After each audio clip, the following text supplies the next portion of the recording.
अस्सलाम वालेकुम जी। हसदे रवो ते वसदे रवो। अल्लाह पाक हर बंदे नूं चंगे सज्जन दवे।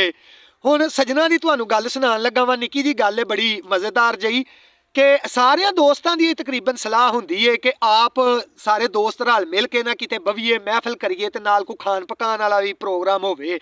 कईयां दोस्तां दे ग्रुपां दे विच ऐसे नाल दोस्त हैं कि जेड़े आप हांडी बना लैंदे ने। इंज ही साडे ग्रुप विच भी साडे दोस्त है ने। वो 3 कुछ महीनों की सलाह बनती सी भई अल्लाह कीता ते फाइनल हो गई। उन्होंने हांडी बनाई, बैठे असी दोस्त चंगी रज के ना रोटी खाधी। रोटी खाण तो बाद मैं उन्होंने आख्या भाजी सज्जन भी सी यार दोस्त इंज दे होने चाहिए ने मैं ना सज्जन होन ते। ਉਹ जनाब मैं उन्होंने आख्या भाजी यार हांडी तुसां बड़ी मज़ेदार बनाई है, ਇਹਦਾ ਕੋਈ ਮੈਨੂੰ ਵੀ ਵੱਲ ਦੱਸ ਛੜੋ यार, मैं बड़ी रज के रोटी खाधी है, बड़ा मज़ा आया है।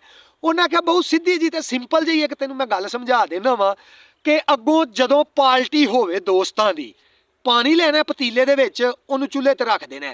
जदों उबल जाए गर्म हो जाए उहदे च हसबे जरूरत ठंडा पानी पा लेना वे। पा के ਉਹਨੂੰ ਲੈ ਕੇ ਵਾਸ਼ਰੂਮ ਵਿੱਚ ਵੜ ਜਾਣਾ ਤੇ ਅੱਲਾ ਵਾਸਤੇ ਪਾਰਟੀ ਚ ਨਹਾ ਕੇ ਆਉਣਾ ਵੇ। ਤੂੰ ਤੇ ਰੱਜ ਕੇ ਖਾ ਲਈਏ ਤੇ ਸਾਡੇ ਕੋਲੋਂ ਨਹੀਂ ਖਾਦੀ ਗਈ।